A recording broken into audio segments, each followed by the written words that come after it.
Ya, pemirsa, untuk membahas mengenai rekonstruksi kasus pembunuhan Brigadir Yosua sudah bergabung bersama kami Prof. Adrianus Meliala, kriminolog UI, dan juga Ibu Susi Landingtias, Wakil Ketua LPSK.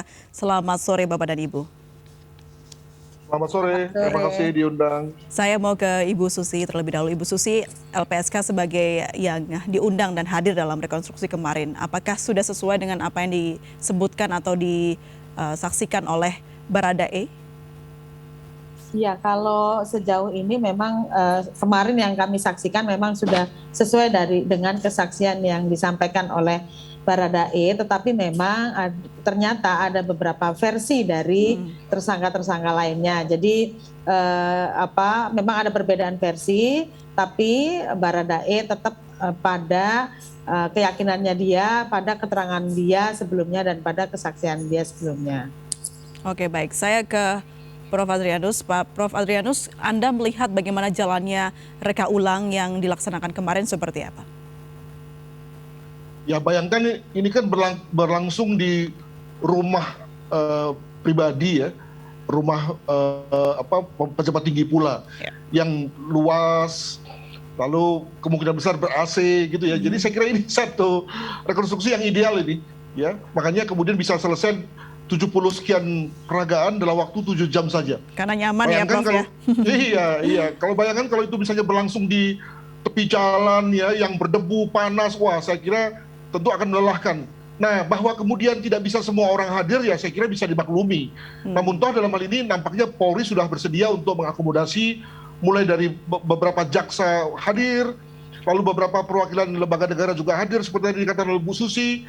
Nah, itu kan satu hal yang menurut saya menunjukkan niat baik dan transparansi dari pihak penyidik. Demikian. Baik, Pak. Prof, disebutkan tadi sesuai dengan katakan Bu Susi juga ada dua versi adegan pembunuhan, versi Baradae dan juga versi Irjen Sambo. Analisa Anda seperti apa dari masing-masing versi? Ya, amat mungkin ya, karena ini kan satu peristiwa yang berlangsung dalam hitungan detik, lalu kemudian tidak masuk dalam memori. Ya, kita ini seringkali cenderung untuk mengingat sesuatu yang bisa masuk dalam long term memory kita. Tapi ketika kemudian peristiwanya berlangsung cepat dan kemudian kita tidak mengingatnya, maka wajar kalau kemudian di antara pihak-pihak yang terlibat pun lalu bisa memiliki berbeda perspektif. Dan saya kira ini tidak terlalu menentukan, karena saya hanya menduga misalnya cuma beda saya di sana, kamu di situ, begitu ya. Atau kamu mendadahkan tangan. Lebih ke soal-soal yang bersifat atributif dan bukan substansial. Moga-moga begitu ya. Tapi kan tetap pembunuhan terjadi begitu ya, Prof ya?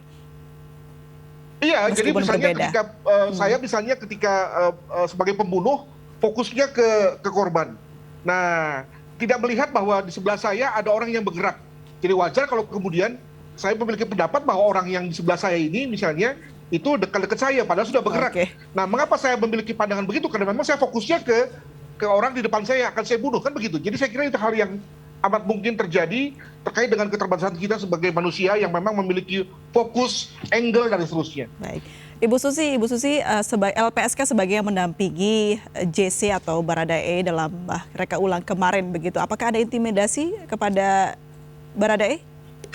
Sejauh kemarin sih tidak ada, cuman memang ada peristiwa di mana pada pertama kali itu memang ada perbedaan versi itu yang membuat Richard Eliezer agak sedikit emosi gitu ya. Kok beda gitu ya, tetapi pada prinsipnya setelah itu Richard sudah bisa menerima, oh memang ada beda karena memang ya fokusnya masing-masing gitu. Dan kemudian benar kata Prof. Adrianus bahwa memang masing-masing juga mungkin tidak tidak berkonsentrasi dengan yang lain, tapi lebih pada berkonsentrasi dengan apa yang dikerjakan pada saat itu, sehingga tidak bisa melihat atau memantau temannya ini bagaimana posisinya dan sebagainya. Dan benar seperti Prof. Adrianus, memang tidak banyak yang sangat signifikan ya perbedaannya, paling soal posisi gitu-gitu, soal mendengar perintah atau tidak.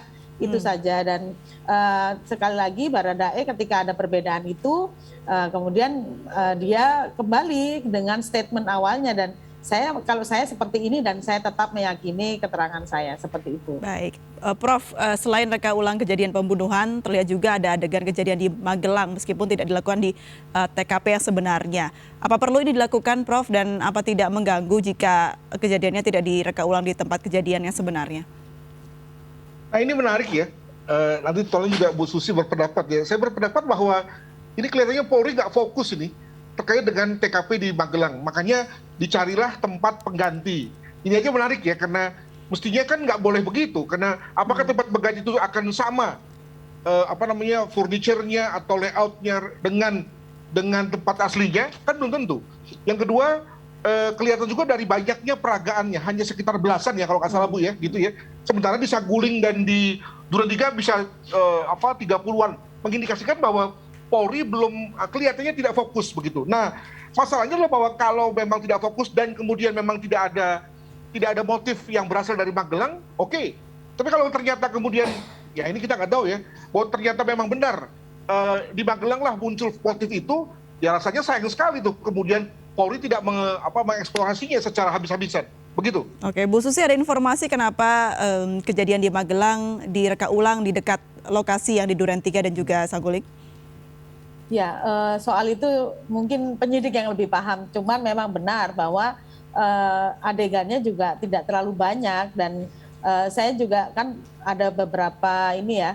Sebelumnya ada beberapa berita bahwa di Magelang itulah yang peristiwa di Magelang adalah menjadi motifnya. Salah satunya ada pelecehan dan sebagainya. Nah, tetapi waktu rekon itu kemarin memang tidak tergambar soal pelecehan seksualnya. Jadi saya tidak tahu proses penyidikannya seperti apa. Dan memang kalau soal beda tempat itu mungkin berbeda sekali karena soal memang lokasinya sangat beda dan layout rumahnya juga berbeda dengan yang kemarin. Saya tidak tahu pemilihannya seperti apa. Mungkin penyidik yang lebih paham soal ini. Baik, saya kembali ke Prof. Adrian, bicara soal keterbukaan rekonstruksi ini, Prof, yang diminta oleh publik. Kita melihat ini publik hanya disodorkan gambar tanpa suara. Cukupkah ini, Prof?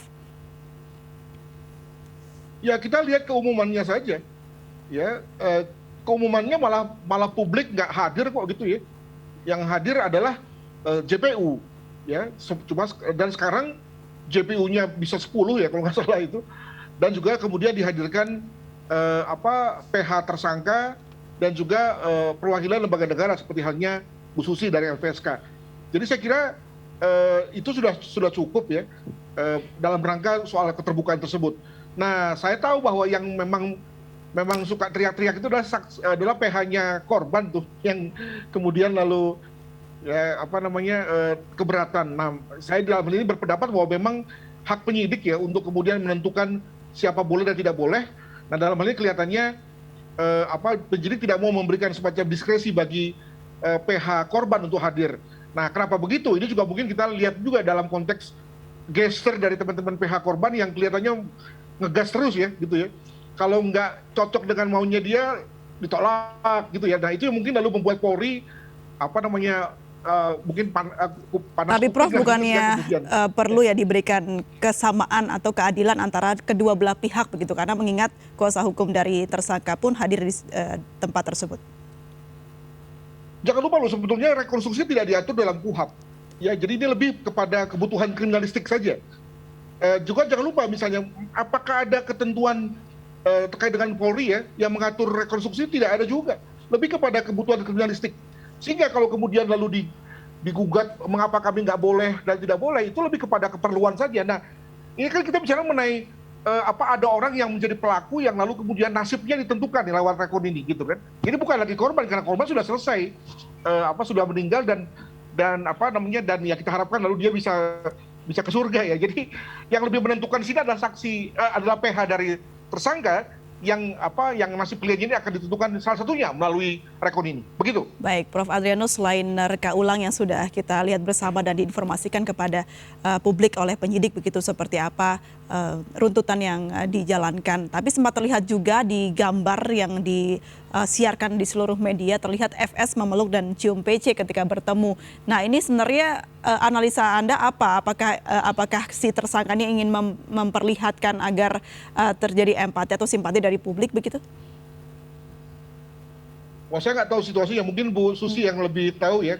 Tapi saya pikir cukup bisa dimengerti ketika pasangan yang sedang menghadapi masalah serius ini kemudian baru pertama kalinya bertemu ya sejak 2 minggu lah gitu ya. Sejak Pak Ferdi masuk ke tahanan di Makobrimob. Maka lalu wajar kalau kemudian suami istri lalu kemudian melampiaskan ya melalui pelukan. Saya pikir itu bisa dimengerti. Apakah ini kemudian ada tendensi untuk memancing simpati? Yang saya nggak tahu ya, tapi saya kira amat wajar kalau kemudian pasangan yang sedang berat ya mengalami masalah berat ini kemudian lalu memperlihatkan afeksinya dalam bentuk pelukan begitu. Baik, terakhir untuk Prof. Adrianus, apa yang perlu diperhatikan oleh penyidik dan juga aparat yang berwenang dalam jalannya proses hukum ini? Ya tadi saya nggak tahu apakah, nah mungkin sekali lagi Bu Susi yang tahu, dia kena berada di sana ya. Apakah misalnya contoh begini, ketika Brigadir J itu dipanggil ke dalam ya, dalam rangka untuk dieksekusi, itu dipanggil dengan panggil hei kamu kesini gitu ya, atau dengan perintah atau bahkan dipaksa gitu ya. Nah itu kita ingin tahu apakah si Brigadir J ini sudah tahu bahwa nasibnya akan segera berakhir gitu ya, atau gimana. Nah itu yang saya pikir hal-hal yang kecil tapi juga sekaligus bisa menentukan dan mempengaruhi keyakinan hakim nanti dalam konteks tadi perencanaan itu. Baik, terima kasih Prof. Adrianus Meliala, kriminolog UI sudah bergabung bersama kami. Salam sehat selalu, Profesor Adrianus.